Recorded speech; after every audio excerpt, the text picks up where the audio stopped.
Fall Prevention Week. Today's topic is exercises. Our exercises are designed to increase both your strength and your balance to help reduce your risk of falls. Before we get started, we need to go over some safety precautions. First, ensure you are wearing closed-toed, non-slip shoes before you start exercises. Next, make sure you are in a safe environment, free of any tripping or fall hazards. Also, make sure you have appropriate support. This may entail having arm rails or chairs present to give you extra support and stability while completing the exercises. This may also entail having someone with you so that if you are to experience a fall, become lightheaded, or have difficulties with the exercises, they are there to offer you support. Without further ado, let's get started.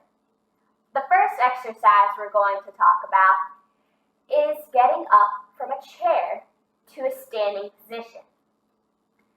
The best way to do this is to use a hard back, hard-seated chair with arms. If you don't have a hard chair, you can use a chair like this. Now to start, we need to make sure we are properly positioned. Bring yourself with your arms to the edge of the chair. Ensure that your back is straight and your feet are right below your knees. Next, use your arms to help lift you out of the chair and stand up nice and straight. Now your feet may be a little bit wider if you do need extra balance and support. Then, when you go to sit back down, make sure your feet are in front of the chair and use your arms to slowly guide yourself back into the chair. You may need to use your arms more to get out of the chair at first until you build appropriate strength and balance in your legs. As you progress with the exercises, you will gain strength and not have to use your arms as much. But it's important to have it so that you have that support in case it's needed. Now, we'll demonstrate it again. Again, you move yourself to the edge of the chair, have your feet below your knees, your back straight, and push up with your arms and legs. And then sit back down, using your arms to guide yourself gently back into the chair. Try to start with completing this in reps of 5. Do so at least once, maybe twice a day. Then, as you gain strength, you can do more than 5 at a time, or more than twice a day. But never push yourself too far. Only do what your body will allow, and the progress will come gradually and naturally. The next exercise we're going to complete is tandem walking, or walking with one foot in front of the other. To start, we're going to take 10 steps in one direction. Now you may take farther steps at first to ensure that you have appropriate balance. If needed, please complete the exercise next to a wall or a table so that you have extra support while walking. As you progress, you may be able to make your steps smaller. This is designed to help increase your balance and awareness of foot placement. The next exercise we will discuss is calf raises. Now I have a chair here to help offer proper support.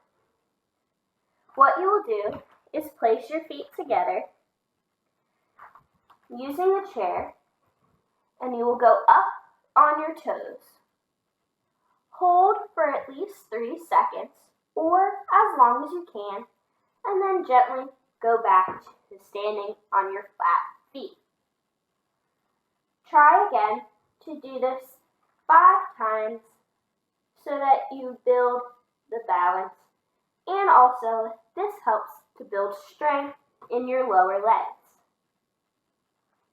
As you progress with the exercises, you will be able to do more and more frequently.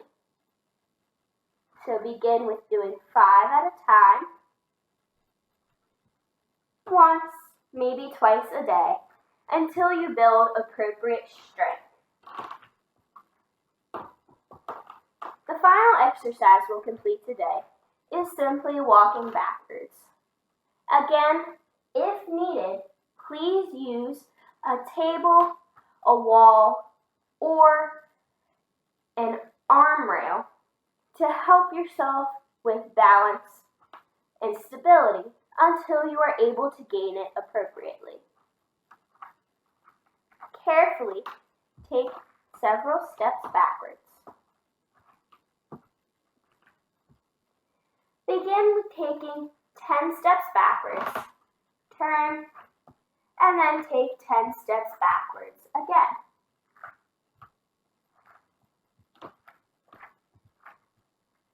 These exercises are all designed to help build strength and balance and reduce your risk of falls. I cannot stress the importance of making sure you are in a safe environment and that you work at your own pace. These were all examples of how the exercises should be completed, but you may change up the number of reps or the frequency at which you complete the activities so that it fits your schedule and it fits where you are in your strength and balance. I hope these were helpful, and I look forward to the rest of Fall Prevention Week.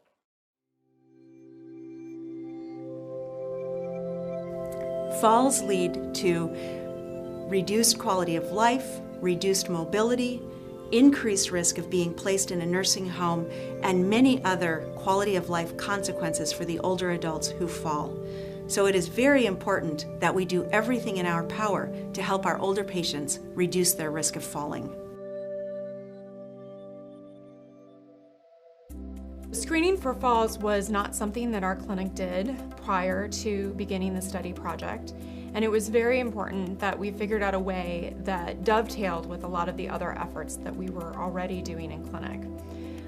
One of the ways that we started thinking about doing a fall screen on a routine basis was to add it to someone's chart, just like you would add an annual flu vaccine to someone's charts. We developed a falls risk indicator so that when a fall screening was due for someone 65 and older, it would trigger on their chart and the provider and the other clinic staff would know that a fall screen was due. It was important for us to pilot the study protocol before we rolled it out to the clinic at large. We did this by having a few providers, all of us in geriatrics in particular, use the various electronic health record tools and the workflow to test it out and to find where we needed to improve some of the systems. If another clinic or healthcare system wants to use study, I would encourage them to collect information about what will work with their current workflow process as well as their electronic health record. It's really important to take clinicians and clinic staff where they are currently practicing and then tailor workflows and tools to those systems and processes. Study has impacted our practice in a number of ways. I think that it's helped to enhance teamwork in the clinic because staff and providers are really working together to make study a success. And patients love study. they really feel that it means their providers and their team are paying attention to their risk for falls and giving them some tangible things that they can do to reduce their risk of falls. So I think it's made a big difference. I had an elderly gentleman who I didn't know he was at increased risk of falls, and he didn't know he was at increased risk of falls, but he scored high on his steady falls risk assessment. So we looked at his medications and were able to stop a couple that were increasing his risk of falls. In addition, he told me that he had been afraid of falling, and I was able to have him do a PT gait and balance evaluation to learn an exercise program that would make him have less fear of falling. Both of these things allowed him to get back out into the community and do more of the things that he loved to do.